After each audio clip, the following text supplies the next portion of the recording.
want to take up any of your time as long as you're able to be on here with us, and we'll keep talking. So at any point in time, if you got to go, just let me know. I know, obviously, I know some of this. You and I talked last year. We did that with Javi and Daniel last year, but for all the new coaches that I have, I'm going to have you kind of just answer. Obviously, you saw some of the questions I'm going to ask you, so I'm going to have you answer some of those, and I'm sure I'll have you elaborate on some things, but kind of just give them a little bit of background on you first. So just start off, tell us like what your title is with the Timberwolves. I know I already told them that, you know, you're working with the G League, but just kind of give us your title and then what your main roles and responsibilities are. For sure. Yeah. So I'm entering my second season with the Minnesota Timberwolves and the G League Iowa Wolves. So basically split the year. I'll be half of the year pretty much in off-season mode up in Minneapolis, working with the main squad, kind of going through pre-draft, getting ready for those different types of workouts. And then we'll have guys in-house for off-season workouts, like former top picks, and then free agent workouts to kind of see how they want to like formulate the roster. So that's pretty much how the off season works in a nutshell, real quickly on that. But yeah, so entering second year here, kind of settling in here now. Things are getting a lot easier. Things are getting a lot slower, which is nice. Kind of helps me kind of dive into some things I've been wanting to read about and learn about myself. But my title is an athletic performance coach for the Minnesota Timberwolves and head athletic performance coach for the G League Iowa Wolves. So like I said, split time between the two. NBA is like about an 82 game season, and then I'm only about 50 games. So drastic difference between the two. When does the G League season officially start, and then how does that go? Like, how much? You know, I've looked before at like the league, and I know we talked last year, but how much travel is that? How many games are you guys playing in a normal weekly schedule?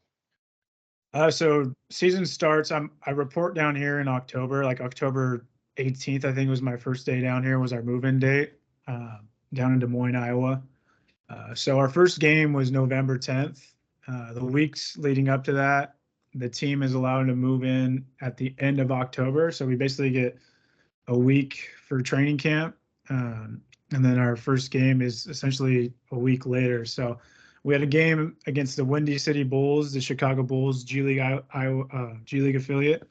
So we had a back-to-back on November 10th and November 11th. And then that's at home. And then we would travel to Motor City. So basically Detroit Pistons G League team. We played them, and then we bused to Oshkosh, Wisconsin to play the Wisconsin Herd. So they're basically 2 games, the 10th and the 11th. Next game would be the 14th. Next game would be the 16th. Next game would be the 18th. Next game would be the 20th. So pretty much a long stretch right there of only like a day in between, like really high workloads. Fortunately, we were kind of healthier towards that portion, the early season, but towards the midpoint of the year, guys will get hurt, start rolling ankles, stuff like that. And then it gets really got to be really good with just managing workloads in general, because if you're having games that frequent, random back-to-backs throughout the week, I mean, you don't really have a lot of bodies. So this is when you have to be really intelligent with what you're doing, looking at the schedule and kind of planning accordingly. So essentially, long story short, 3 to 2 games a week, just depends. This year, like I said, we started at home, and then that next week we were on the road. Like we took we flew out to Detroit, and then we bused from Detroit to Oshkosh, Wisconsin, and then back down after that game in Oshkosh, Wisconsin. We bused 7 hours to Des Moines. So that 17th, the 17th is like a wash. Like I was in my bed at 6 a.m. You know, like and we're counting that as an off day too, which sucks. And then we got to basically travel a day later, or not travel a day later, or we have a game a day later. You know what I mean? So just really quick turnaround on that. Yeah, to answer your question, about two games a week or 3 games a week typically. Yeah, I mean, it's obviously with me having gone through the minor league schedule and you're playing pretty much every day and traveling. Like I really don't think people realize. I think they see the glory of playing professional sports, but they don't realize like the stuff that happens behind the scene in terms of traveling, getting to your hotel at 6 a.m., having an off day, and Yeah. then going and trying to play the next day, and just the wear and tear of just travel, let alone like, just let alone playing, like just travel itself has wear and tear and stress on the body. So how many, you mentioned something that I was going to ask you anyways, but how many guys are you guys carrying on the roster? Because I know there's two-way guys, there's guys that kind of bounce back and forth from the G League to the NBA, but how many guys are on your roster? Like, what's the most amount of players that you have to manage at any given time? I'm pretty sure the most I could manage, we can manage is about 12. So I know NBA is like 17, I believe. But we haven't had 12 in like since the beginning of the year. We got two guys that are injured, and then we've had two of our, or only one of our two ways down, Wendell Moore, Jr. So he was with us pretty much almost every game except for this past weekend against Indiana. So we were like this past back-to-back weekend, we only had 8 bodies. We had to sign some random 28-year-old dude off the street to come like to play for us, and then we essentially cut him today because we're going to sign another body. So like bodies are coming back and forth, whether it's our guys from Minneapolis, if they want to send Luka Garza down because we got to sell some tickets, that will randomly happen. If we're going to send down our essentially our three, or our two ways. I'm just going to get this out of the way. Luka Garza is our two-way. And then we have Jalen Clark, who is essentially a two-way, but he's in rehab for an Achilles, so we won't ever see him. And then that's essentially our third two-way, which is now we're allowed 3, is Dacian Nix, and they like him for what he brings to culture in the main team. So we haven't even seen him yet. So we might see him this next road trip when we travel to Michigan to play Grand Rapids Gold, Denver's team. So like, I don't really bank on our two-ways. I know we're going to have more of our assignment players, like our former top picks, like Wendell Moore, Josh Minot, guys like that. And then Leonard Miller, who was last year's top pick, has been with us a lot this year. So we've only pretty much seen one two-way, and then one assignment player, which is they send them down similar to baseball for development. But we don't really know the schedule because it fluctuates so much based on the main team's roster and injuries like that. So because of certain injuries, we haven't seen certain guys, and because of certain injuries, we will see more of somebody, if that makes sense. Yeah, no, it does. And again, I think it's good for these guys to hear because I don't know if they realize. I mean, obviously, you see injuries and roster changes in the college level and stuff like that, but I don't think people always realize that you're basically just shuffling a deck of cards around sometimes with moving people around. And obviously, with the NBA and the G League, it's really only 2 levels. Whereas, like when I was in pro baseball, I mean, you might have a big league guy get hurt, and that moves triple A guys up, double A guys up, high A guy. Like you're moving literally 10 guys because one person's hurt. Like it's crazy. So kind of give us an idea of what your day-to-day responsibilities, or just kind of what your overarching responsibilities. I mean, even to an extent, if you want to narrow it down to just what your basic job description is, obviously with kind of all the things going, like just the craziness of managing those 10, 12 or so guys, kind of just what your day-to-day routine looks like. Yeah, my day-to-day routine is, I mean, it's nonstop. Like we don't work, like when we're home, we don't work very long hours. But when we are in the facility, we're going. Like you're essentially cramming a whole work day into maybe like 3 hours. So it's like if I had an intern, I mean, it would be a whole workload for just my intern to just he'd be busy just as busy as me, or she would be busy as me. So I'm essentially handling this whole roster, the performance, every aspect of performance you think of, from just classic strength and conditioning to nutrition, supplementation, hydration, to sports science and managing the GPS, managing the data, making sure I'm logging everything. But I'll break it down for what I had today, just to be simple. Went in like 9:30. There's a coaches meeting at 9:30. I can be a part of that if I choose. If I'm really concerned about the workloads, I will sit in on that meeting and make recommendations, or I'll just have the talk with the coach on the side. But after that, like 9:30, I went in to make sure I had to do some programming to do. I want to make sure all my guys have an up-to-date program. So I went through maybe like 4 guys that have had a really high workload lately, and I made some alterations to their program, and made sure they could get some work in that would be friendly to kind of what they got going on with their body. And that's that's just how it goes. There's just every day I think is different. And like, if I tell you this whole entire day how it went, the next day is going to be similar, but there's just going to be logistically so many, there's going to be just more randomness. You know what I mean? Every day is completely different. For me to try to explain like the perfect day, it doesn't exist really. So I went in, did my programming, then I went and set up the room, made sure everything was dialed in. Um, it was about 10:30 our main start time. Did a 10-minute warm up with the guys, chipped them up, put their GPS on all of them, made sure that was working. Started my session on that one. Went back up to the weight room for my first group. We did a 30 and 30 today, so that means I'll have one group for 30 minutes, while the other half will be on the court, kind of doing PD work and certain things that they need to work on based on what the coaches are talking about in those meetings. Can you hear me? It's a little, it kind of froze. Yeah, Okay, yeah. cool. There's a fucking train going off right now. Sorry if you hear that. But so I basically get two groups, and sometimes I'll have an advance of who's coming in this group. Sometimes I won't. Last year was completely different with a different coach. His logistics were on point, operations were on point. I knew it was coming. This year I'm kind of like, well, fuck, this is changing. This is changing. So a lot of adjustments on the fly. I might think I have one group coming in and it's like 5 different dudes. So just being prepared for that, and that's typically why I go in a little bit earlier, is just to make sure I've crossed my T's and dotted all my I's, so it runs smoothly when I have them. Just because I have 30 minutes, right? But that doesn't mean these guys are gonna be working for 30. You know what I mean? They're gonna walk in, probably drag ass for 5 to 7 minutes if I'm lucky, and then hopefully we get at least 20 minutes accumulated of some effort. That's based on just basketball in general, the culture of basketball, the high workload of basketball. Guys barely get any time off, and they're always on their feet doing essentially sprints, plyometrics, and excels and decels all day, on a hardwood court. So like, I do feel for them. I do understand.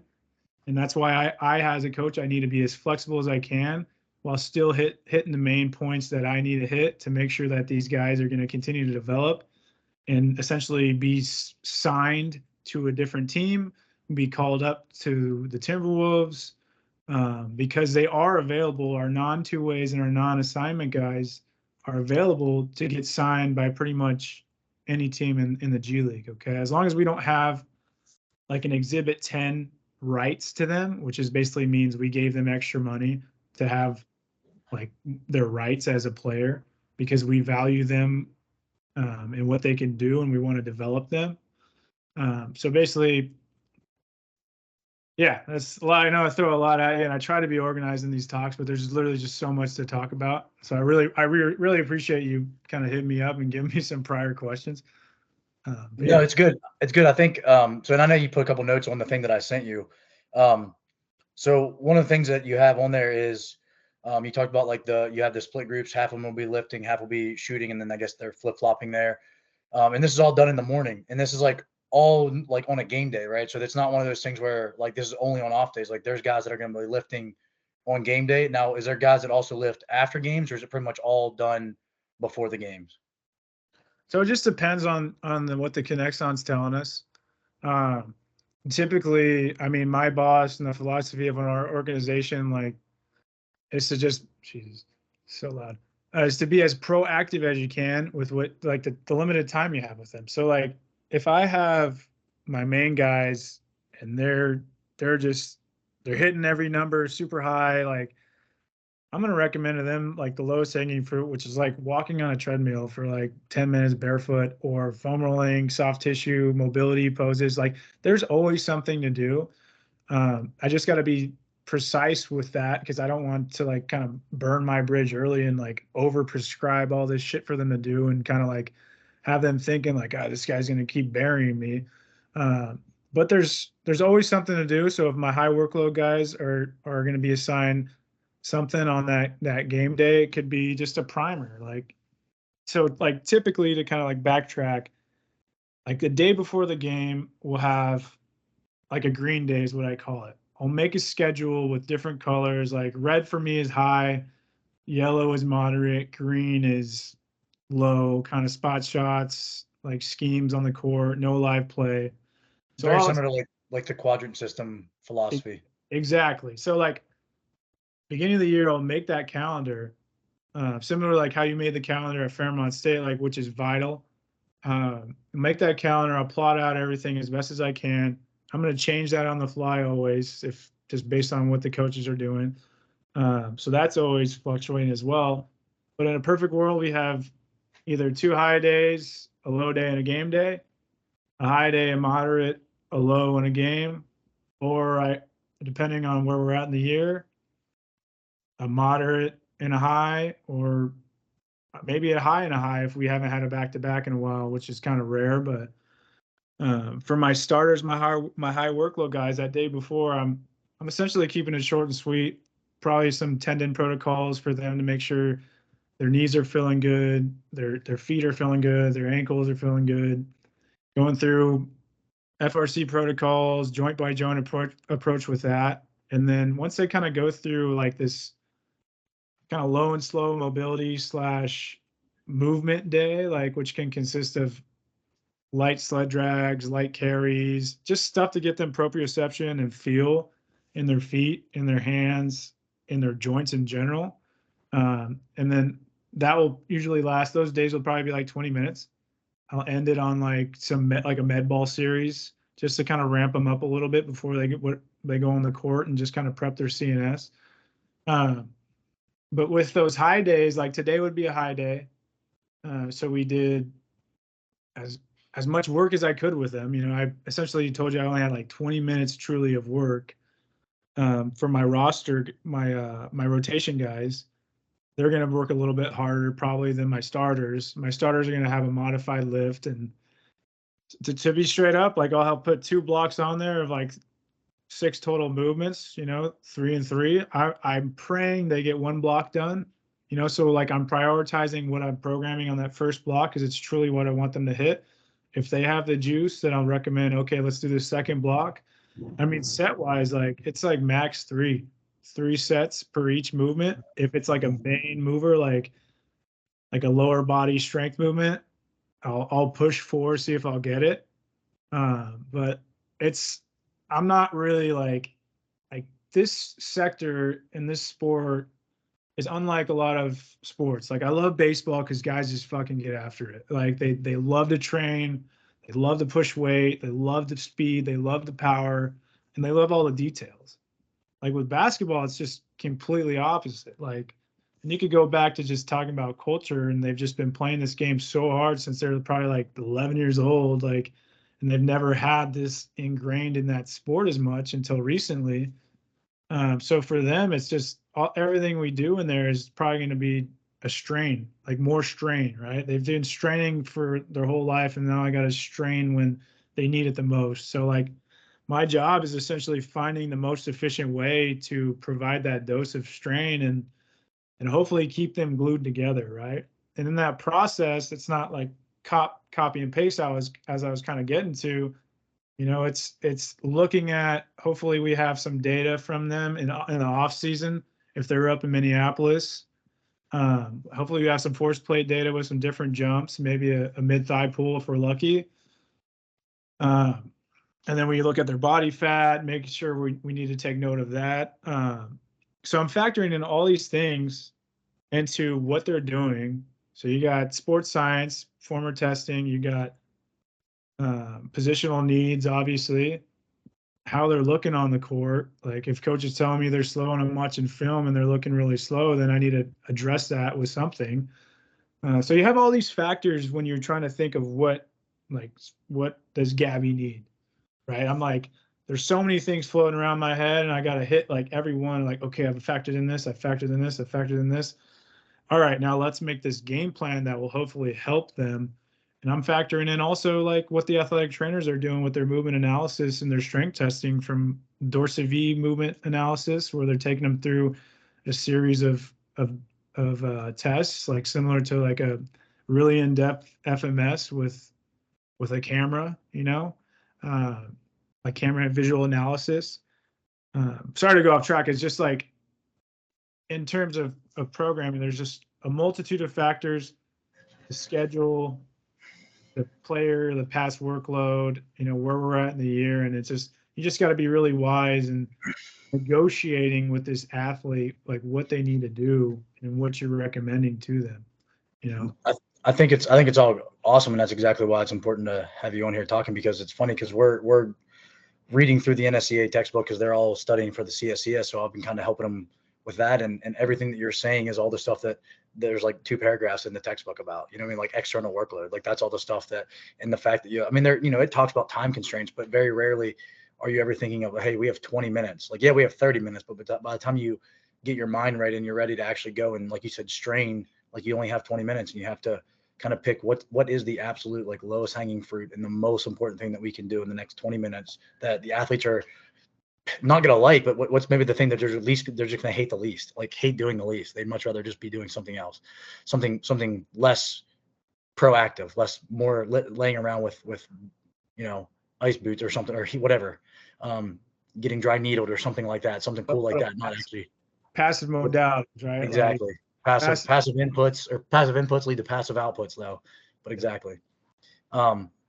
So you were mentioning about, and I know I've mentioned it too, the like the quadrant system, and you were talking about your green, your yellow, and your red days. So the way that you kind of said it, and I just want to be clear, are you saying that you do try to stack your heavy days on top of each other then, or are you trying to alternate it, like have like a high-low model? Or are you trying to do like, hey, if we know it's in a high intense practice or game day, we're also going to do our high intense kind of 20 to 30 minute session those days, and then that way they're having actual low days to recover? Or how do you kind of navigate that?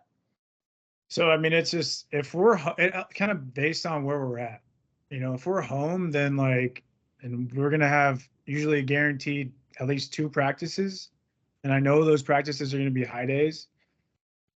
Based on how the team's playing, based on what the coach wants, like we could either say, if I get 2 red days, like we're burning them right now, and we'll use that green day before the travel, or that green travel day to recover, which is not the best. That's why I usually will go like red and yellow, and hopefully just essentially climb that mountain, then slowly descend, and then go back up. So like I prefer a high-low model. It's kind of like a modified approach, kind of where I'm at, based on just the schedule where we're currently at.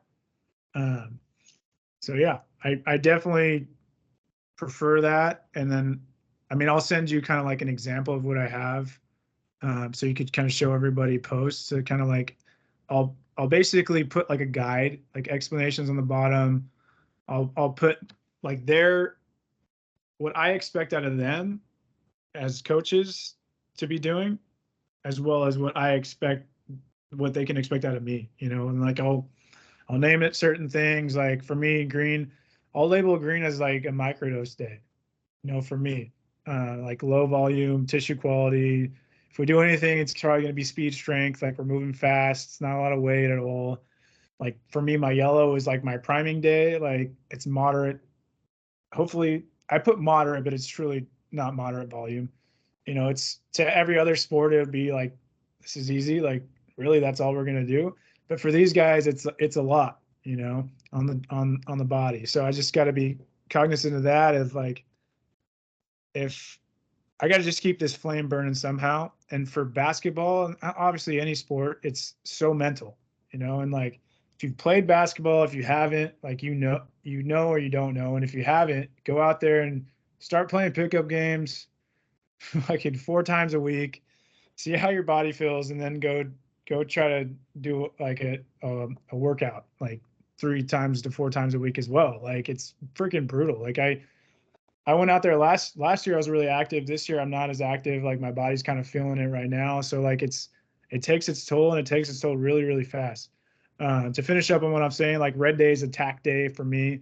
That's what today was. Higher volume, speed strength. This could even be pre-game. This could be post-game. So I could fluctuate my red and my yellow days based on where we're at. Typically, my yellow days are more so speed strength catered to on my programming side, working on accelerations, different movements that incorporate that. My day one, like today, is supposed to be like my strength day, obviously, because it's the furthest out from competition. So it allows adaptation time for these guys to kind of recover. that's kind of always what you're thinking about, you know. And my whole theme here is calendar, calendar, calendar, calendar, right? Like, and it's truly what it has to be, so you could do your job efficiently in programming and individualizing and like just keeping everybody afloat, you know.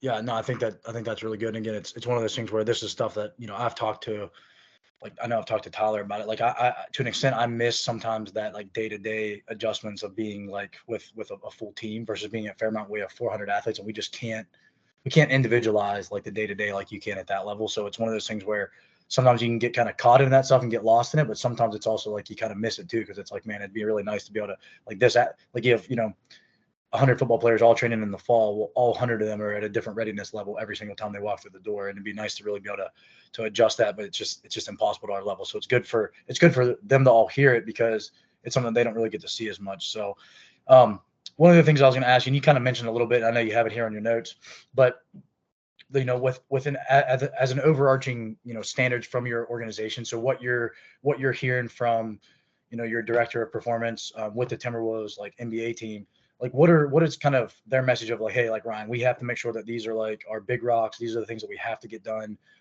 from a training standpoint, not necessarily just from a testing, which we'll talk about that hopefully here in a minute as well.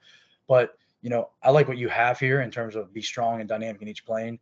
And maybe you can just kind of elaborate on that and elaborate on just the mindset stuff that you kind of have here on the notes in terms of like what, just like, I assume that's again coming from like your boss and probably from his boss to an extent as well. So just kind of elaborate on kind of those overarching standards, principles, philosophies, whatever it may be from the performance side of things. Yeah, for sure. Just to give everyone just kind of aware of who I work for Gillette, who's been in the strength game for over 20 years. Started with the Detroit Tigers in the minor league system for about 6 years, then worked his way up to the director of strength and conditioning for the Detroit Tigers, and held that for about 10 years.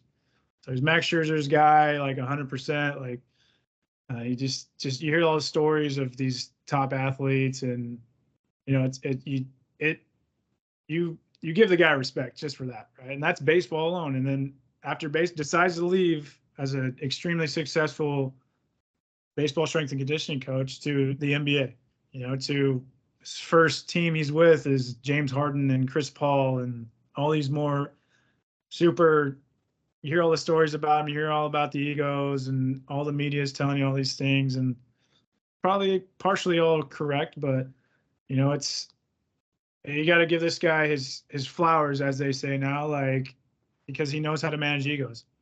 So for me, right away, like, learning under him, is huge for me, and I respect the shit out of him. And some days we get along, and other days I make sure we get along, because I make sure that I have two ears, right? And like, I'm gonna listen before I talk, and like, but at the same time, he wants valuable, like, he wants input, right? He doesn't want you to be a mute. He doesn't want what I say goes. He wants you to bring value as well. Uh, and I respect that 100%. So a lot of skin in the game from him. The main assistant, there's only two up there, which is kind of rare for the NBA. Usually you have like at least 3 to 4 total in your strength staff. There's one nutritionist, one assistant, and then Javar is technically not the head. He's the VP of performance and science, performance and sports science, excuse me. So he oversees everything. So technically Javar should be in an office, sitting pretty, looking at the data, coming down, saying, "Hey, how's it going?" That's not the type of guy he is. He's extremely proactive. I mean, he's in the shit with us. Like, he's directing it, he's leading it, and he's open to input. So like right away, like this year, they made some changes in the weight room, like, because the facility is very bland. There wasn't really any motivational things on the wall like you usually see. But this year we added one thing, and like right when you walk into our weight room, we have a very small space. Like, Fairmont State's a bigger weight room than we have, and we only have 2 racks and dumbbells and a leg press, a pull down, and a couple Kaisers. Like, we don't have a lot of space at all. So we got to make it work, and we got to be efficient. But anyways, as you walk in, you see right away it says compete, bold letters, like, compete.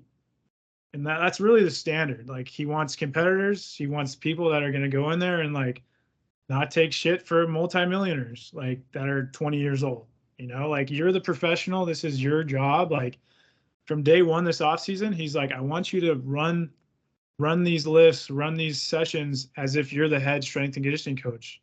You know, he's like he's like, that role is going to be open one day and it's essentially like yours to lose. So go out there, do your thing and just own it. You know, and for me, once he told me that, you know, it's like, I want it, you know, so I flipped the switch and I'm going hard every day on these guys. And like, it's not like 10 a.m. lift. All right, we're starting. No, it's like 10 a.m. lift. Like, where the fuck is Naz Reid?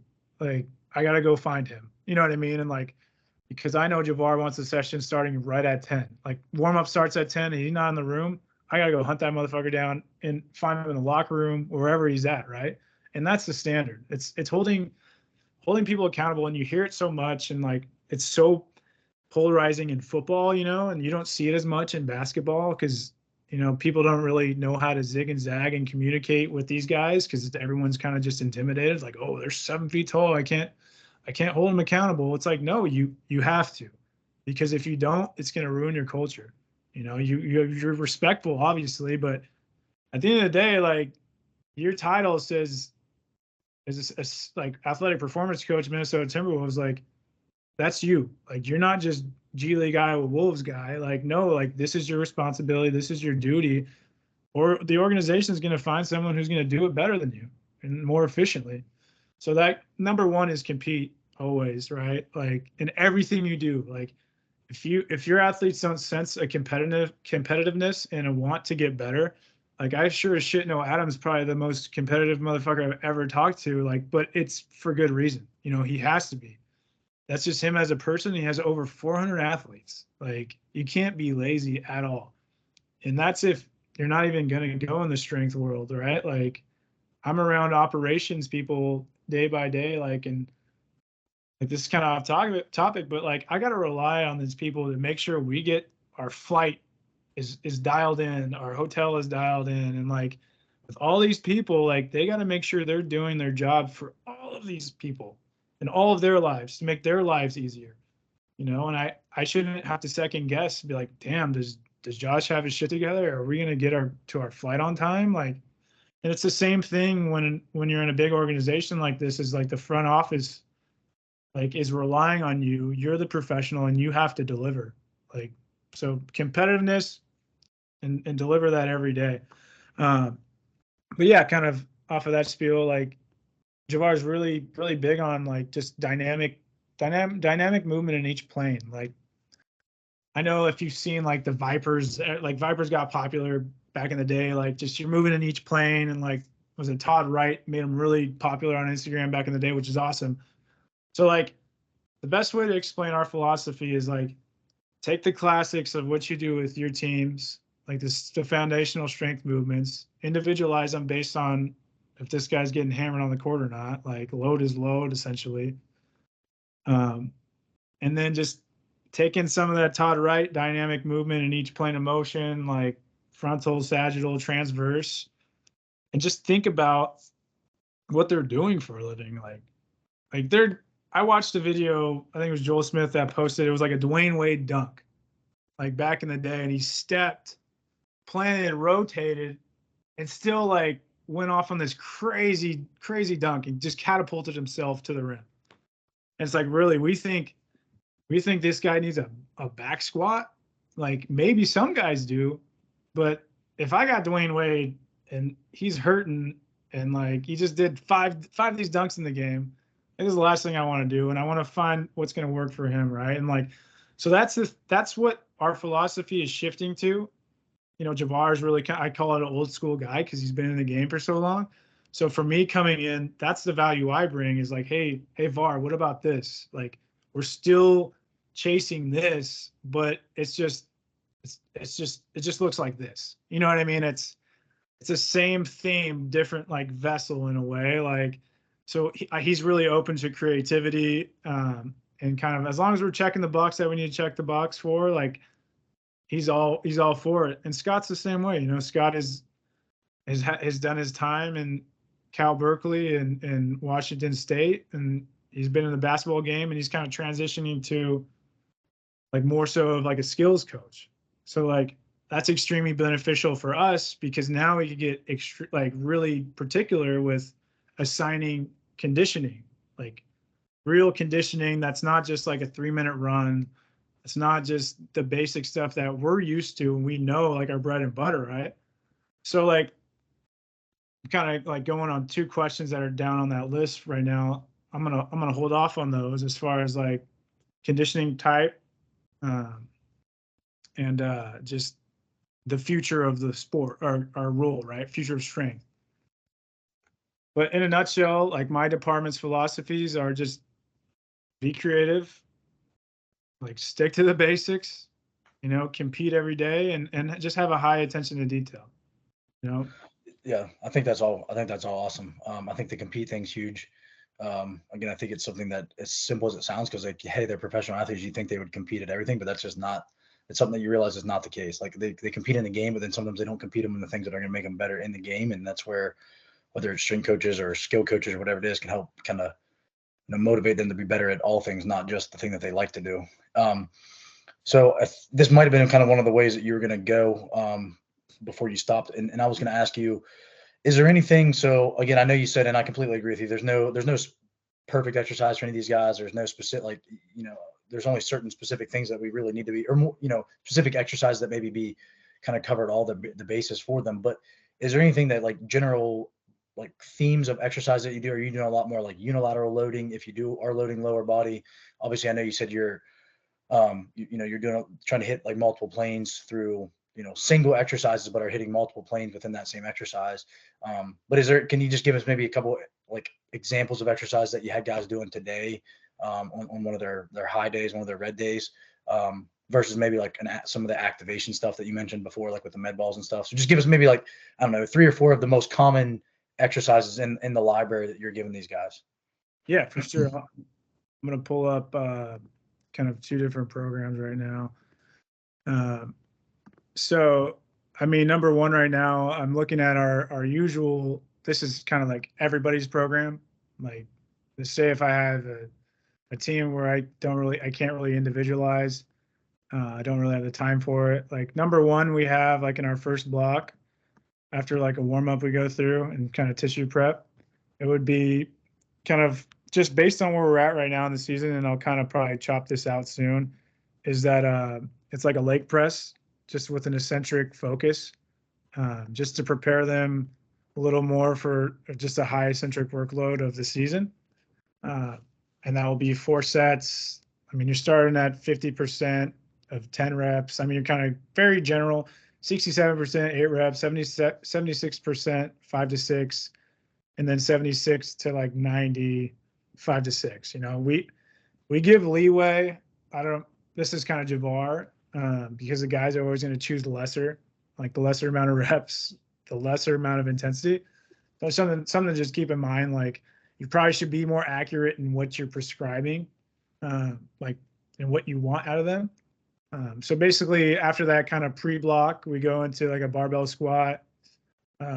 We don't use velocity base down here. I was going to order from a company called Rep One, but it was just too inconsistent in the off season. So I kind of just said, all right, we're not going to do VVT this year. We do it in the off season up in Minneapolis. They have the same one.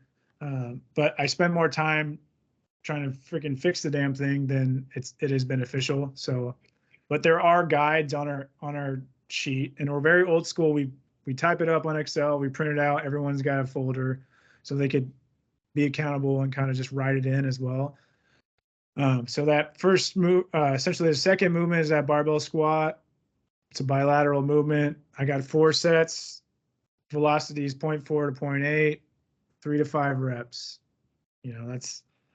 That's it. Okay. In that same block, I have a dumbbell split snatch. Okay. Just a total body decel focus here, free weight. Okay. Landing in that good low position, just being powerful.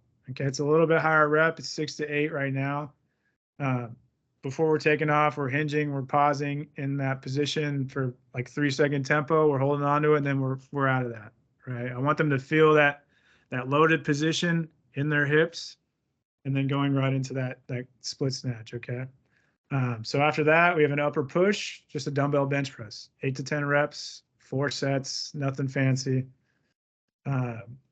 Second block, I have single leg squat on a box. Okay, unilateral, 5 to 8 reps, pretty straightforward. Split stance cable row, I like them in a deep split stance. For this one, I get creative with this.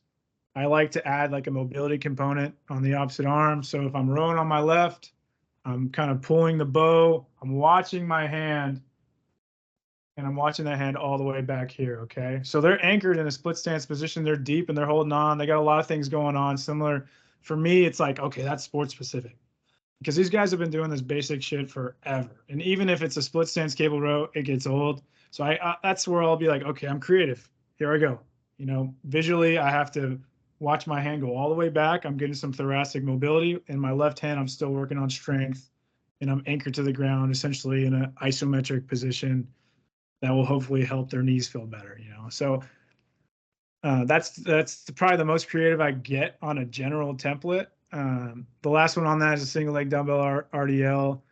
I'm not really looking for weight to be moved here. I'm looking for foot stability, you know, connection from the foot, knee, and hip. And the tempo on that and the eccentric phase is only like 2. So we do have, and this is what I want to talk about, like you asked, like conditioning, like when we're up in Minneapolis and we're up in Minneapolis, Scott will handle all post-practice conditioning for guys that need it as far as like body composition. They need to lose some body weight, body fat, and get in shape. Or they haven't met their certain metric on the Kinexon. Because if we got all the guys in Minneapolis, some our lower guys on the totem pole aren't going to play. Right. So we need to make sure that they're still in shape. So we could ensure that through our drills that we make, or through like an in shape league where it's like, I got 3 guys, they're playing 3 coaches. You know what I mean? They're playing 3 6-minute games or something. Whatever you could come up with that's going to hit the same marker on that Kinexon data or GPS data. So that's kind of a briefing on conditioning. For me down here, I collaborate with one of our assistant coaches who I'm really close with. He spent time with the Indiana Pacers. He's George Hill's guy. And then what's his face on the Clippers? Broke his lip. Paul George. So he's really close with them. So I know what I'm good at. And like, look, I could shoot a ball. I can't fucking dribble. I'm not going to be able to run plays. Like, so I talked to him and I discussed like what I need these guys to go through so they're ready. So if I have like a lower guy on my bench that's not getting a lot of minutes, he'll be doing extra conditioning, which is basically what me and Mike plot, either post-practice or we'll front load it like pre-practice. Different things you could come up with if they need to get up and down the court more on a lower day. Kind of I look at that like a tempo day, or they need to change of direction, curvilinear type work, and then the shots that they're going to be shooting on the court are going to be challenging. They're going to have to get in and out of these positions fast and quick. So that's kind of like extra conditioning, extra work 101 for us up in Minnie and down in Iowa. But to top that off, we also, Javar's really big. Our department's really big on just post-practice or post-game work. And then you just got to be wary of it. Like if the guys get a super high workload and if the schedule doesn't allow it, I don't do it. But if I know I have some time, these guys can recover from it, we'll do like a three movement series. And this is at the end of our programs. And it's basically for like training under fatigue. You know, there's some research that is out there, and it could go both ways, right? Like, it's like, really, why we fucking train under fatigue? They're already tired, they're already worn down. But it's like, I think there is some good to that, especially if we get them out of their shoes and based on the movement, if it's going to help them. Like an example of that would be Bulgarian split lunge at a super slow tempo, like 10-second, basically RFE, really good for their tendons. Get them out of their shoes. They just practice, like, slow things down because they're always going fast. Like, and that's probably why they're in the G League. So they're going too fast. You know, so like this is an opportunity to, like, yes, check the boxes of physical performance, but also like you're getting resilient under fatigue. You're slowing things down under fatigue. there's a lot of positives that come with this. So the second movement on that would just be a low back hip extension hold, higher rep, 10 to 15 reps. You can hold at the top. I would hold at the top shorter if I have a higher amount of reps. If I'm doing 8 to 10, I'll probably tell them to hold like 5 seconds at the top. Just get them to feel their hips. If you've worn basketball shoes, they know they just destroy your hips, your lower back. Like, if there's anything that I learned from the shitty basketball that I played previously to get in this job, is that the shoes destroy your body. Like, the court and the shoes are hard on the hips, the joints, and like, take as much as you can if you ever work in basketball from Adam, because he's great with FRC and joint maintenance and just programming in general, but it's rough. So yeah, I'm gonna go faster on my modified right now, so I don't take up too much time here. So like, if I have a high workload guy, DJ Carton should have stayed in college a lot longer than he did. He left, entered the draft, didn't get drafted. This guy's a freak athlete, played at Ohio State, played at Marquette. The freakiest athlete I've ever seen. Probably have seen one other guy at Florida that would rank right by him. When we played Scoot Henderson last year, the top overall pick, I mean, physically made him look silly. Like, that's just how much he has it. He's a rare one. So like, I'm super delicate with what I prescribe him, because it's a dimly lit torch he has, because he'll tip over to the dark side like that, and what I mean by that is, like, he'll snap on you. Like, he'll let you know he's fucking tired, so it's a simplified program for him. I start off with single leg extensions with an ISO hold. I'm my workload there, I start at 80% and go up to 95 or even 100. Like, for real change in your tendons, like, you have to have a lot of load. I don't feel as comfortable with that with a single leg, so I kind of go lower on the percentages on that, and I'll go like 2 to 3 reps, 20 to 30 seconds, 1 minute rest in between. Sometimes I'll combine that with like a pendulum squat, where I'm kind of like, I'm stepping back and then I'm stepping forward, loading internally into my hip. I'm stepping back. Something kind of dynamic just to get him moving. Guys like that tend to get really, really stiff, really, really fast, because just their connective tissue is just so worn out and it's just trying to heal so rapidly. I throw him a bone there. Loves doing bench. I can respect that. Like, so I throw that right after that to make him feel good, make him feel confident. 3 sets, 8 to 10. I do an upper pull right after that. It's a little more motor control-ish, which is a bird dog row. So I'm getting some sort of challenging movement in there, versus just like having him do a dumbbell row. Like, the guy's already strong enough. I just need his tissue in a good functioning state, to where there's just not a ton of inflammation. It's not choppy. Like, he could access ranges of motion again. Like, it's just reestablishing these movement patterns and get him out of like pain, essentially. So that would be one block, right? So we could end it right there on that day. I can't hear you. Sorry. No, I think that's good. Can you hear me now? Yeah. Okay. Yeah, I think that's a good place to stop. I mean, honestly, we could literally just probably talk for days just about like specific programming. I think it's awesome, and that's the stuff that I like. I definitely want to be able to ask you some of these other questions. Obviously, the one thing that I know you mentioned there for sure, especially with like the ISO holds and things like that, is like the tendon health. And obviously, there's a lot of stuff coming out about that stuff now, all the tendon and connective tissue, and how important like longer contractions, like. And it's funny because like all the stuff that we used to do in high school, like the wall sits that everybody hated and sucked, like now you're finding out like the wall sits might actually be like the best thing for like your patella tendon and stuff like that, like all those long isometrics and stuff. So, and it's something that I've actually definitely started to add in a little bit more with some of our guys, especially like our basketball guys and stuff like that. Couple things I wanted to ask you to kind of wrap up about just like your role right now before we get into some of the sorry, the cat is literally going crazy right now. To ask you a couple questions. So number one, like how you, and I know I need to ask you about the connection thing, because I know the connect, and I know you've mentioned that a couple of times, and I don't know if they all know what that is. So I'll definitely make sure I ask you that. But in terms of like just the athletes, so you mentioned the guy that went to Ohio State and Marquette. Like, what have you seen just in the couple years that you've been there, and then like even when you were at Florida? Like, what do you think is something that stands out about the certain guys that really, other than just obviously being big and fast and strong and skillful? Like, what is it in terms of just habits, consistency, mindset? Like, what makes certain guys who maybe do more with less? What makes them just be more successful? Like certain athletes. Like, what is something that you've seen like kind of underlying that all of these guys that have made it to the NBA, or all these guys even that get to the G League to an extent? Like, what makes them stand out above others? You know, like you said, skill obviously number one. I think for a guy like DJ to get to the next level, it's consistency in his routine. It's consistency as far as that routine. It's doing the sheet, you know, two times a week.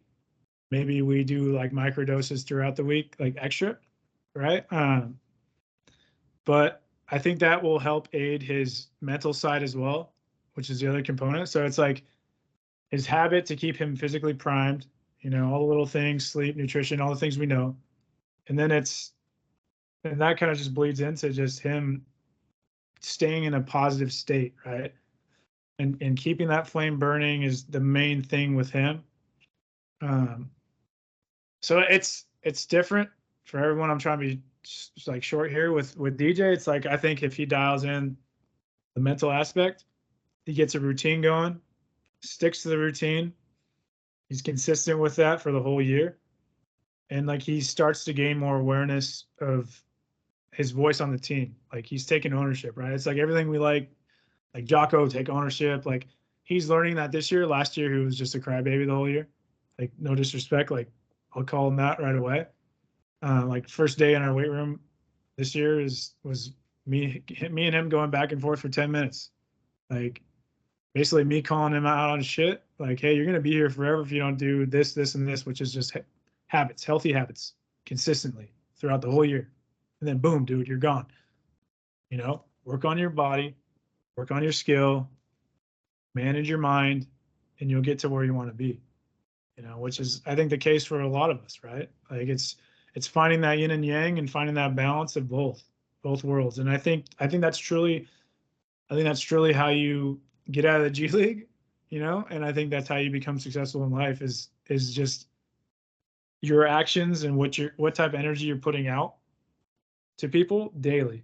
Like I know when he's in a bad mood, I don't care. I'm still going to be me. I'm still going to be in a good mood because I know that's going to help him and it might piss him off, but fuck it. I'm going to show that I'm consistent, you know? So yeah, I think No, that would answer your question.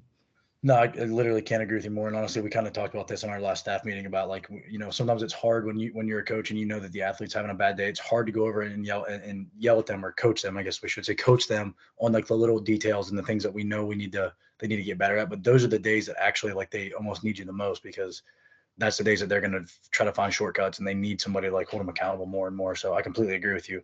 Um, so let's definitely make sure we talk about the Connects on. I honestly, I wasn't even really aware of it. It's weird that you mentioned it because I started seeing it pop up like on my social media like the last month or so, and I started kind of following them. I didn't realize that they were, had so many teams that they were partnered with. So obviously, it's a LPS or GPS system.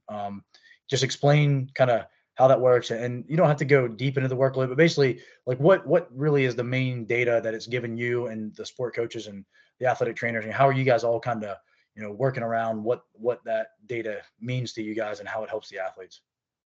Yeah, for sure. So Connexon is a GPS device. It looks like a little domino, and the guys will wear it in like their belt, their kind of like waistbands. They'll wear it for practice. They'll wear it for games. Uh, so we have two different systems. We have a home system, which is way more accurate because we have a bunch of Wi-Fi routers around our practice facility. And then we have the away system, which means I got to carry a laptop, a case, and take that everywhere I go, including my home games. So I'm always traveling with that. I got two systems. One's more accurate than the other because you have more Wi-Fi routers to pick up, I guess, a higher frequency coming off of that chip. Um, in a nutshell, what we look at, we keep it stupid simple, which is what you have to do. We don't have time all day to stare at like all of the metrics this thing tracks. Like, um, So we look at essentially mileage and overall volume. So think like cardiovascular stress. And then we look at joint stress, which we call mechanical intensity. So we have mechanical intensity, which is X cells and D cells. And then we have physiological intensity, which is essentially the mileage time on the feet. So we look at these two different scores and we create a chart for physiological intensity, which is like a bar graph. Okay, and then kind of just bar graph goes right here. And then we have the little mechanical intensity number by the players' names. And then we'll log every time we have an output, every time we have practice, every time we have a game. For trending in the wrong direction, sometimes I'll throw it on a shoot around to make sure we're not burning these guys.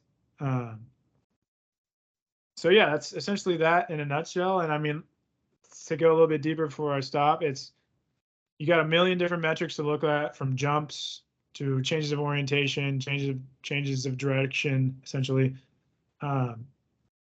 Short burst sprints, high burst sprints, and it's breaking it down even more to like the micro level of very high sprints, very low sprints, moderate sprints. So like you have this metric, but then you have like 3 versions of that. So you're really getting the complete story of how they were on the court, right? So for like certain guys like DJ or Javante, or like my guards, who are really fast, really explosive, really active on the court, their physiological volume is going to be through the roof typically because they're moving so much, right? And then we also have to look at the mechanical intensity, which is the X cells and D cells, and the joint stress, and the overall intensity of that session is probably going to be really high too. So there's certain numbers that I just know based on looking at it over and over and over and over again. Like, okay, the bar graph goes really long and this number is like past 20. That tells me like these guys are probably fried. You know, if my physiological load is kind of shorter, right? But my mechanical intensity was still high, aka today's practice, that tells me how to dose essentially the next day or make recommendations for that next week. So today, like I said, small volume, high intensity, when in reality, first day of the week, a little bit higher volume, we could overreach, but intensity should be where it was at, right? So then tomorrow, since we've kind of missed that opportunity, tomorrow I just recommended, okay, let's do exactly what we did today.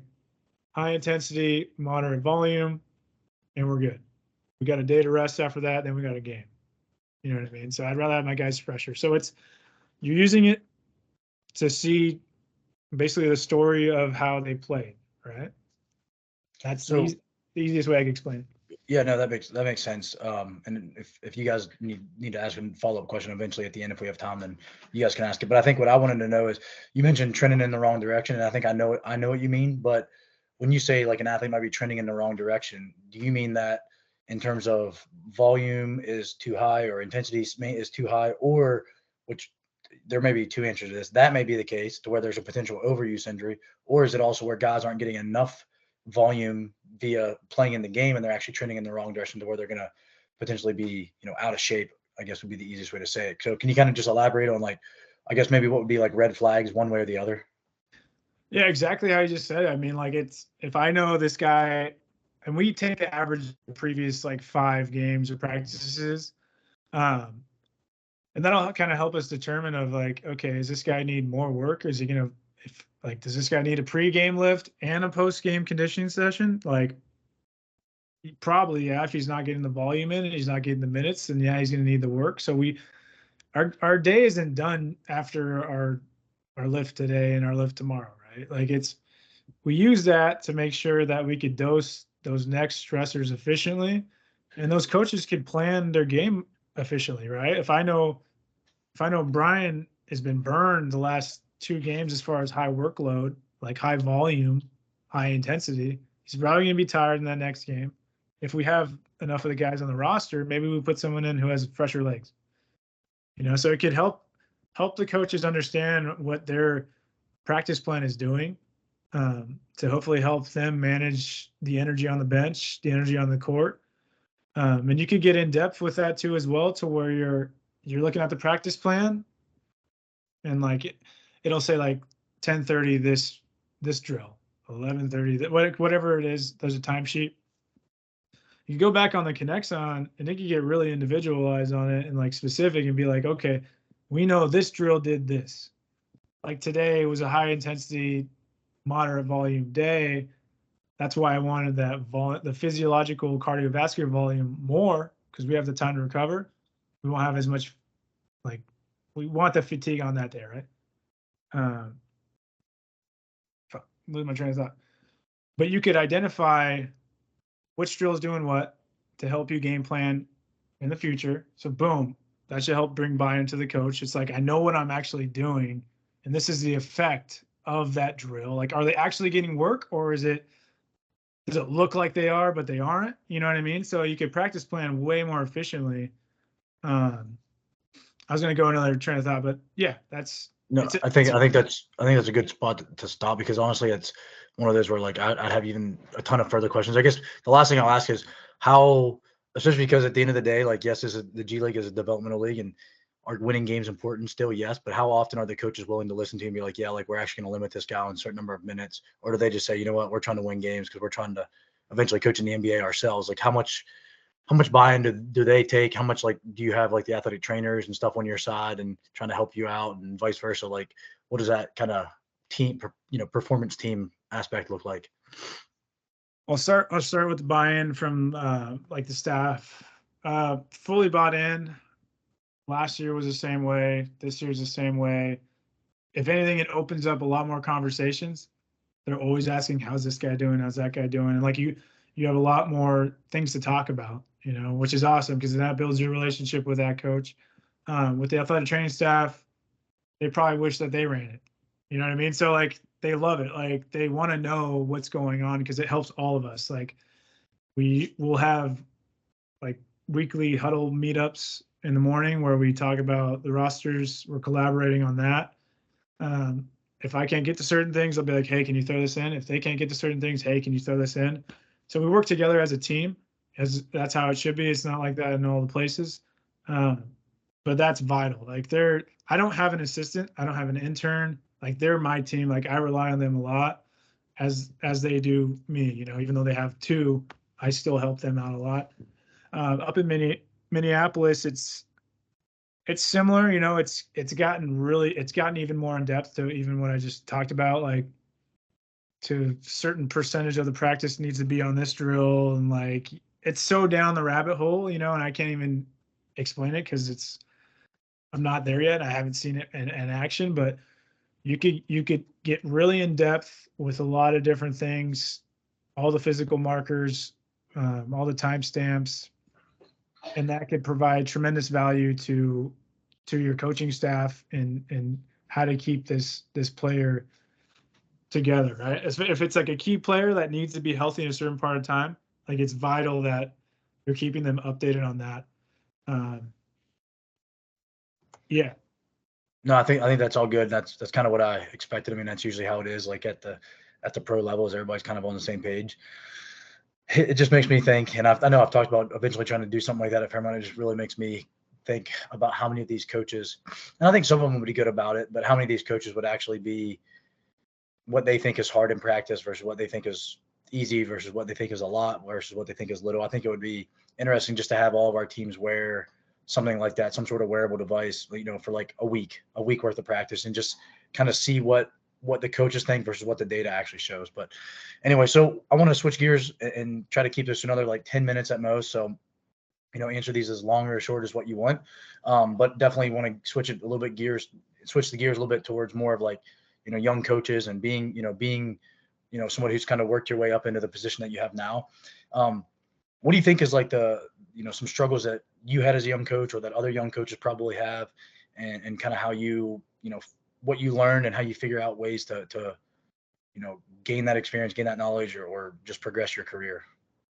Yeah, I think for me, my hardest thing, the first part of actually my whole journey was like, I was older. I went back to school when I was old, like 26, right? I did personal training for years before that. Did internships during my undergrad. I basically pumped out my undergrad as fast as I could. I probably didn't learn as much as I should have. You know, I essentially, I wasn't where my feet were. Like I was always like, once I knew what I wanted to do, I just fucking hit the ground, 100 miles per hour.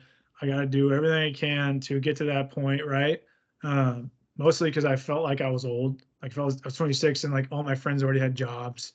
You know, I was behind. I was still living at home. Like I just, it helped me get to where I'm at. But like I tell everybody, like when I was in Florida, just getting my butt whooped every day, like it was just a barrage, a mental barrage of just everything. Like I I essentially needed to be where my feet were, like 100%. Like, and you notice that and you realize that when you're going through like the hardest times of your life, you're like, shit, like this is what I wanted. You know what I mean? I did all this for this. You know what I mean? And it's essentially enjoy where you're at right now because it's the most important part. You know, it's great to have goals. Like, yes, they're going to drive you. And yes, that's going to help you in your process of like, damn, I got to study. Like, yes, study. Because if this is what you want to do, you're going to do everything you can to get there. You know, and if you get lucky and you get that call, like, you're going to be ready because you've done all the things to be prepared for that. Right. You know, that's like, don't waste that opportunity because sometimes those calls never happen. And when they do, you want to be as qualified and ready as you can and for that opportunity. So yeah, for me, my biggest thing was just be where my feet are at, be patient. You know, now I just want to I want to slow things down now and just learn as much as I can, you know, because I feel like I press fast forward so much, you know. It's like I want to know as much about programming as Adam knows. I want to know as much as this as someone else knows, you know. So like it's just slow it down and truly enjoy the ride because like before you know it, you're in a 7-hour bus ride back from Oshkosh to Des Moines, Iowa, and you're like, fuck, this is what I wanted. But yeah, this is what I wanted, you know, like this is what I worked for. You know, so just be where your feet are. Yeah, no, honestly, I couldn't agree with you more. And it is one of those things where, like, you know, you and I, we didn't have the same path. We had unique paths, like similarly unique paths where neither one of us had a GA in strength conditioning, which is, you know, kind of quote unquote usually the golden ticket to having a chance to be in this profession. So it's kind of, you know, and I'm always grateful to an extent that I didn't have that normal path because I feel like it made me hungry. It made me like, you know, I don't want to say jealous of the people. It made me almost want to prove everybody else wrong, like to an extent. And yeah, it's one of those things where like, you know, the most important job that you have, whether it's being an intern, whether it's being a G League coach, whether it's being a head strength coach at a D2, that's the most important thing you have to worry about right now. Like you can't get caught looking off into like, hey, maybe in 10 years I'll be working here. Like you can think about those goals, but like stay focused on what it is right now because right now is the only thing that's going to make you better for that 10 years thing down the road. So I completely agree with you. And that's honestly, that's one of the reasons why, like, I knew for sure, like I wanted to have you on this call. Cause like, I knew that you and I had both gone through like similar, I don't want to call them struggles cause I look at them as positive things, but similar struggles kind of getting to where we are now. So, you know, you mentioned that you don't have any like assistants or interns or anything like that, but if you were to be, you know, if you were to be hiring like a young coach, if you were going to hire an intern, if you had the chance to hire like an assistant coach, you know, what would you think, or even go back to like when you were applying for a job, like what do you think makes somebody like a good hire? Like what kind of qualities and skill sets and things like that would you look for? I think number one always is like, yeah, you could say accountability, which is truly it. You know, can I rely on you all the time to be consistent, be you every day? Of course, that's a given, right? But like you got to have personality. But with saying that, you got to be humble. Like you can't just come in here guns blazing every day, like rubbing people wrong. Like you just got to have a professional mindset. And at the same time, to what Adam just said is like, I want people that never lose their fucking chip on their shoulder.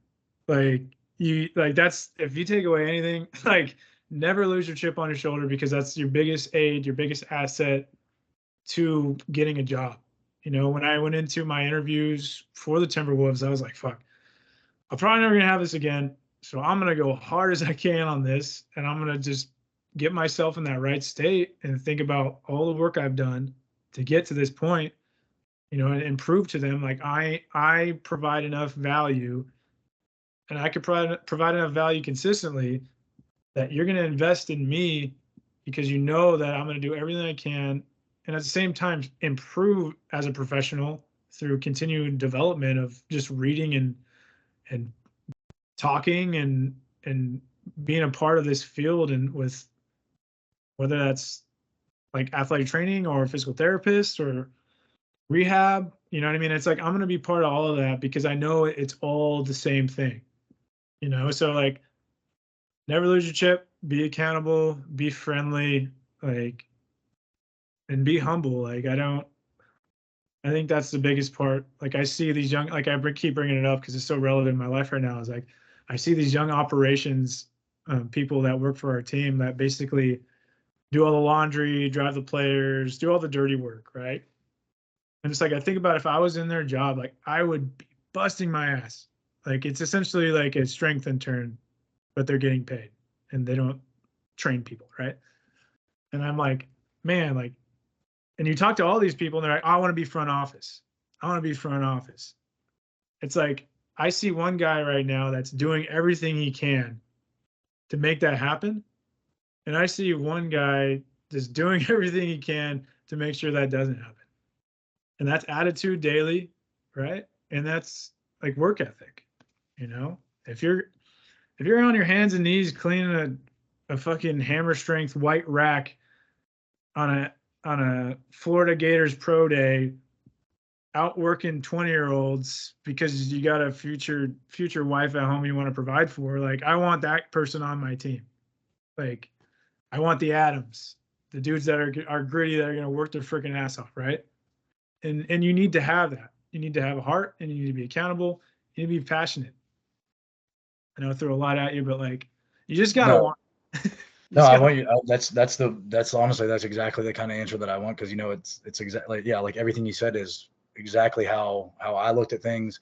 And like I said, it's that the chip on the shoulder and kind of that underdog mentality is just something that I know. I think it takes you a long way. I think it just like going back to what you said at the very beginning about being compete and what you guys have on the wall in your weight room. Like I think that's a great just thing to live by. Like make yourself. One of the questions I was going to ask you is like, how do young coaches make themselves more marketable? And I think part of that is like, well, outcompete the other person. Like make yourself more valuable. Like do more. Be willing to do more for less reward. The whole idea of like do more than what you're getting paid for now so that one day you get paid for more than what you do. That kind of whole mentality, cliche mentality is completely true because this profession is not, and they should all know this, but this profession is not the most glorified and it's definitely not the most, you're not going to be making $1 million, unless you're the very, very rare, like top 1%, like, D1 strength coaches, like you're just not. So it's one of those things where you really have to, like you said, you have to love it. You have to show up every day, work really hard. So I can't agree with you anymore. I'm going to let these guys maybe ask a couple questions if they have any specific ones, and then we'll start to wrap it up. So what do you guys got? Anything?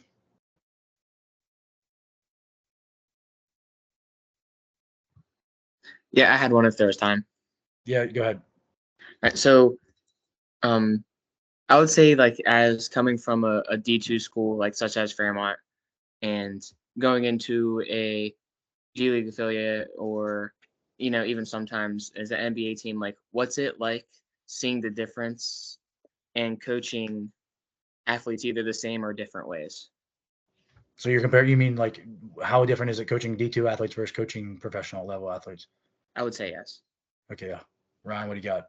I mean, the major difference is like you just can't get caught in the stars. Like you can't get caught in the light. Like, oh fuck, that's Karl Anthony Towns. And it's just like, okay, I'm a professional. Like this is what I do.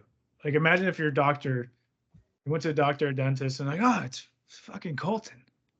And like they forget what they have to do and they're like, shit, what is they supposed to do? Like that for me, that's the biggest. If you could like do your job under pressure, that's typically the most pressure you'll feel. Because at the end of the day, they're yes, elite athletes, right? But they're still coming for you for training. So like as long as you're spot on with your methods and your standards and you're setting the vibe in the room, like you're welcoming, you're friendly, you're bringing great energy, like I think it's just like the talent on the court is different, right? And yeah, they're making more money, there's more at stake. So that should motivate you even more to fucking fuck it, I'm gonna hand Karl Anthony Towns his 110-pound dumbbell and put it on his knee, because the last thing I want him to do is hurt himself while he picks that shit up. You know what I mean? Like, you could call that like demeaning to what I do, but it's like, it's not, like, because this guy needs to go out there and perform, and he makes $40+ million a year, and I know what I make. Like, fuck, I don't give a shit. I'm gonna hand him his dumbbell, like, and I'll probably do the majority of his reps. You know what I mean? Like, it's just things like that. It's like, people are people. Don't get stuck caught in the stars. Like, they're, if you're training your personal trainer, you're training Granny in the squat rack, like, she's probably pushing more weight than the guys that I got. You know what I mean? Like, Yeah, I think that's another thing to think about is like, yeah, it is cool to work with the pro athletes and one of those things. But to be honest with you, like, I think there's times, like, this was when I was with the Rockies and we did stuff with the big league guys in camp. And then when I was at P3 working with all these NBA prospects, like, I think a lot of times those guys are so used to having people around them being starstruck. And honestly, I think a lot of times they appreciate somebody just talking to them and treating them like they're just some regular basketball player. Like, I wouldn't go into the weight room and talk to Karl Anthony Towns any differently than if I was talking to Seth Youngkin or Tommy Williams or anybody like that, right? You're literally just, you're still coaching you're still coaching a human being. You're just coaching somebody that's, instead of being 6 foot tall, now they're 7 foot tall, and they're, instead of getting a $4,000 scholarship, now they're getting $40 million a year. Like, you kind of have to put all that stuff aside and look at it as like, you're still coaching movement. Like, at the end of the day, it's the same. So I think that's 100% the thing that I agree with the most, in terms of just, a lot of times they probably just want you to treat them like a normal person too, not like they're some star, because that's how everybody else looks at them, looks at them. So Caleb, Gabby, Tyler, anything? Yeah, I got one. When you were talking about those stretches where you're away for that long of time, like, what are the workouts that you're doing during those times? Like, what are you doing? so I'm basically maximizing what I have. Like, I'll travel with a bag. I got a portable anchor system, which is clutch. That's new for me this year. If the hotel gyms don't have like a cable, it's like a portable cable pulley. That's We big. just got 4 of them, Ryan. I just added them to the weight room this year. God, you just had to one up me, dude. I got one. I Yeah. got one. All right, and I don't even have the rack attachment. I just got the strap. So I'm just like trying to make this thing work on a bench bleacher, like hoping it doesn't fly off. But that's awesome. Good deal. But anyways, yeah, so maximizing what I got on the road. Like, the hotels aren't as bad as they were. Like, I'm sure like the G League has it made versus like single A or double A, like from what I hear. As far as like what we have on the road, sounds like we're able to access more equipment, which is, I'm super lucky for that. So it just depends what I have. I still have the same game plan on my laptop I'm pulling up. I'm still hitting those key things I need to do. And I'm still doing everything that I'm doing at the practice facility on the road. It's just being creative with what you have, and then you're still tracking with the connects on and making sure certain players are getting work, and like, you're still working 24/7. Like, there's always something to do. Like, and that's my biggest, probably, like, and I always speak like that, but like, I need to stop. But like, if there's another thing to take away, is like, there's always something to be done. You know what I mean? And like, so you have to, on the road is a good spot. Like, you still have to find a time to relax, but there's always something to be done. But maximize what you have in the hotels, maximize what you're bringing on the trips. Contact the next the performance coach on the opposite team, see if he can help you out. Provide some equipment. That's really big now with the G League. We're going to be like the NBA soon, where we're requiring a certain amount of equipment at the home facility for the opposite coach. I know when teams come down here, they hit me up, and I'll provide them with like power blocks and trap. I'll set up a bunch of stuff for them in a certain area. But that's taking a lot out of my time, and like, I'm making sure the next G League guy here next year is set up. Like, I just put together a bench. I left it at the arena. Like, I got a roof foot elevated stand now, got a set of power blocks, got a little mobile landmine unit. So like when I say creativity, that's what I mean. It's just making the most of every situation, whether it's the road, whether it's in the arena. How can I maximize this opportunity, this situation to make it what I want? And you can't be scared to do that. Like you gotta, and if you do that, it's gonna look great to everybody around you. It's gonna look good for the GM that's looking at you like, damn, this guy really wants to make this place better. Like cool, let's keep him around. That's another thing. It's not a guarantee that I have this job next year. You know what I mean? So just maximize the opportunity, bring enough to the table, bring enough value consistently, and just make it work and don't make excuses and just be nonstop at it. Yeah, another solid answer. Again, definitely get creative when you only have a hotel and you only have one trap bar or whatever it is. So definitely went through that with minor leagues as well. We did not have a weight room at our facility when I was in the minor league. So the G League, like you said, is probably a little bit ahead of a lot of the minor league baseball. We had to go to Anytime Fitness, and Grandpa would be over there doing standing sit-ups on the rack, and we'd be trying to do squats. Like it's just crazy. So anybody else have any last minute questions? I want to try to wrap it up for Ryan to get back to work. Yeah, real fast. I just got one. I know you mentioned earlier about how like just within basketball culture, you know, they haven't always viewed weightlifting, strength conditioning as important as maybe like the NFL or the MLB maybe. But as a performance coach, how do you get those guys to like buy into what you're doing? And then have you ever had times where like a guy doesn't buy in, and then how would you kind of coach that guy? Because obviously your job also depends on how they perform to some extent. It's just that it's the conversation, and hopefully you built enough rapport with them daily to like that they have some sort of respect. And like that takes time. It's not going to happen right away, but it's just finding what works for them. You know, what have you done in the past that you like? This is what I'm thinking. Like you're just like for me, how I make those personalized like programs, it's based on conversations, it's based on my intuition, and it's based on like showing them and trying, like trial and error. Like, hey, try this. How do you like this? And like, all right, that you don't like that. Okay, what about this? So it's like it's being ready to not just be like, okay, never mind. You know, it's like having the confidence that you have this up your sleeve and you have the next best thing, and you're selling it like that too. Like it's not just like, oh, you could do this. It's like, no, you have to sell this to them that it's going to work because they've never been sold strength and conditioning. Like they've just been sold basketball, and that's all they've ever bought. Like, so it's like finding a way for them to be like, I like this. This is easy. Like some guys like this is easy.